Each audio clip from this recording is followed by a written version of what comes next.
En su informe de política monetaria de junio, el Banco Central redujo su proyección de crecimiento a un rango de entre 1.25% y 2%. Y además el instituto emisor puso énfasis en las preocupaciones por la inversión, especialmente por las de tipo mineras. Y queremos analizar las principales proyecciones de este tipo, y para eso nos acompaña ya Gonzalo Sangüesa, que es director y socio de Consul. Gonzalo, gracias por estar con nosotros. No, a ti por invitarme.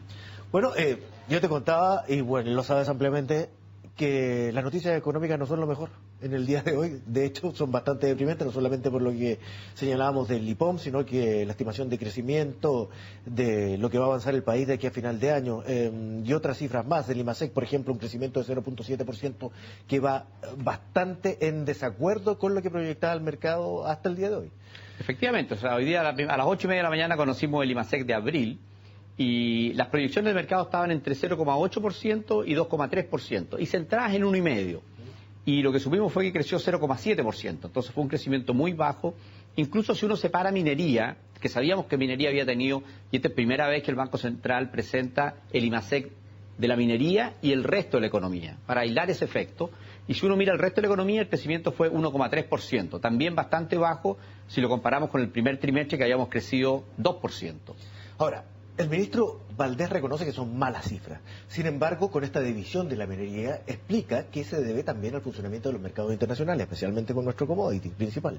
Sí, pero el Banco Central separa minería del resto, y si uno mira el crecimiento del resto es 1,3%, que también es un crecimiento muy bajo. Entonces, no es solamente minería la historia, sino que el grueso de la economía está con una tasa de crecimiento muy lejos de lo que es el crecimiento potencial, que está entre 3 y 3,5%. Más allá del que la caída en la minería precisamente sea de una cifra de 5,8%. Sí, correcto. O sea que es considerable. Claro, pero acordémonos que en minería es el 10% de la economía. Entonces el 10% tuvo una caída cercana al 6%. El 90% de la economía tuvo un crecimiento, pero un crecimiento de 1,3%, que es un crecimiento muy bajo. Ahora, las estimaciones de crecimiento por el país, lo decíamos anteriormente, en la cifra de máximo se rebaja un 2%, una cuestión que va bien de acuerdo y bien de la mano con las estimaciones que se estaban dando internacionalmente y de acuerdo a aquellos que analizan las cifras en el país también. Efectivamente, el Banco Central se dio un rango para este año de crecimiento de la economía entre 1,25 y 2. O sea, el punto medio es 1,6. Y si nos acordamos, el Fondo Monetario dijo que íbamos a crecer 1,5, la OECD la semana pasada dijo que íbamos a crecer 1,5, la mayoría de los analistas está en torno a 1,5, por lo tanto el Banco Central se está alineando con lo que son las proyecciones de mercado, que son un crecimiento, como te decía, muy bajo para la economía chilena. Ahora, esto es doblemente preocupante, por decirlo de algún modo, es que es el cuarto año consecutivo con una cifra en torno al 2. Correcto, o sea, si incorporamos la proyección del 2017, que el Banco Central dice que va a ser algo sobre el 2%, vamos a completar 4 años del 2014 al 2017, 4 años con crecimiento en torno al 2%. Pero en la inversión sí que eran bastante distintas. Sí, correcto. Y ahí hay una estimación que era cercana al 0,5% y ahora se contrajo. Y en un 2,5%. Yo creo que la peor noticia del IPOM es la proyección de inversión que hay para este año, con una caída de 2,4%. Como bien tú decías, en marzo el Banco Central esperaba un pequeño rebote de la inversión de 0,5 y ahora lo que nos dice es que es una caída de 2,4%. Va a ser el tercer año en que la inversión está cayendo y entonces este ha sido un ciclo muy largo de caída de la inversión y eso es uno de los factores que explica que la economía chilena no repunte.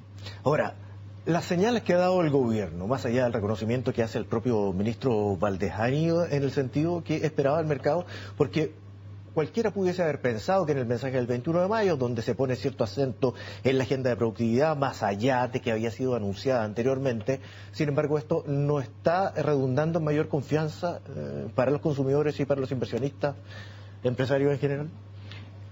Claro, lo que ocurre es que el ministro desde marzo, desde que volvió de vacaciones, ha colocado en la agenda el tema del crecimiento económico. La presidenta lleva 3 meses hablando de crecimiento económico, se le ha dado un fuerte impulso a la agenda de productividad, tanto la que planteó el ministro de Hacienda, la que planteó la Comisión de Productividad que dirige el académico José Ramos, la que planteó la CPC. Entonces, y eso se plasmó también en el discurso del 21 de mayo.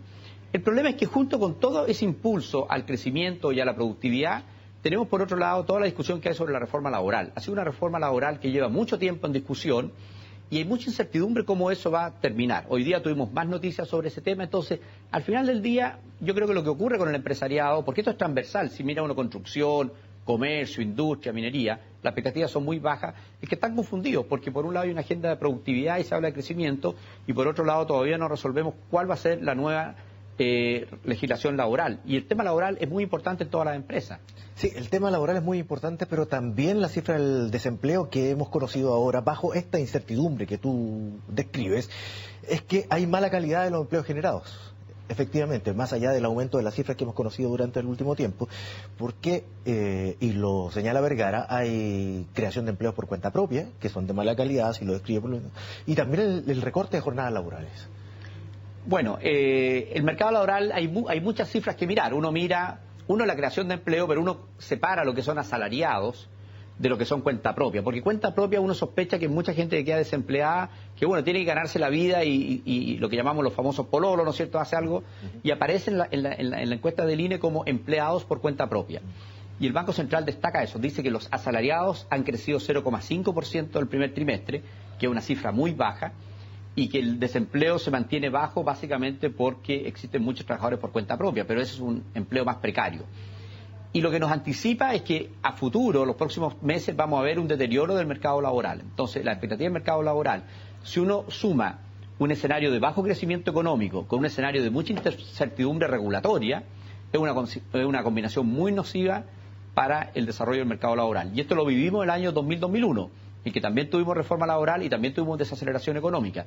Ya uno se lo olvida, pero la tasa de desempleo en ese momento llegó al 12% y se demoró muchos años en bajar. Entonces las perspectivas del mercado laboral en Chile no son buenas. Ahora, bajo ese prisma entonces, ¿cuáles son las recetas que debería tener el gobierno o tomar el gobierno más allá de efectivamente darle curso a la reforma laboral para tener mayor certeza, sea cual sea el resultado en que ésta salga finalmente del Congreso? ¿Cuáles serían las recetas que debería tener en materia de productividad, más allá, y señalando, poniendo hincapié en que las medidas tomadas pro productividad por parte del gobierno no han causado el efecto de confianza que requería? Ahora, yo creo que lo primero que tiene que hacer el gobierno, y el ministro Valdés lo está haciendo muy bien, es mantener las cuentas fiscales ordenadas, porque eso permitió que el viernes pasado la clasificadora de riesgo internacional Standard & Poor's nos mantuviera la clasificación de riesgo. Y si mantenemos la clasificación de riesgo, las empresas y el gobierno tienen acceso al financiamiento externo y a tasas más bajas. Por lo tanto, lo primero es mantener esta línea de tener las cuentas fiscales ordenadas. Es una gran contribución que hace el sector público al crecimiento de la economía. Después, tiene que aprobar las agendas en el Congreso. O sea, no basta con mandar los proyectos de ley, sino que para que los proyectos de ley tengan impacto tienen que ser aprobados e implementados. Muchos proyectos de ley después requieren reglamento. El proceso de implementación es largo, entonces hay que empujar esa agenda de productividad, pero esa agenda de productividad no va a tener efecto de corto plazo, no va a tener efecto en los próximos 6-12 meses, pero va a dejar pavimentado el camino para que la economía en algún momento pueda volver a ese crecimiento más alto. El Banco Central nos anticipa que va a ser a fines del próximo año, dice que el último trimestre del próximo año probablemente vamos a estar en esos crecimientos de 3-3,5%. Bueno, tenemos que empujar esta agenda de productividad para que eso realmente pueda llegar a ocurrir. Bien, Gonzalo Sangüesa, muchísimas gracias por conversar con nosotros, director y socio de Consul. Que esté muy bien. No, muchas gracias a ti por invitarme. Y de esta manera nos estamos despidiendo. Muchas gracias por su compañía. Quédese con nosotros en CNN Chile.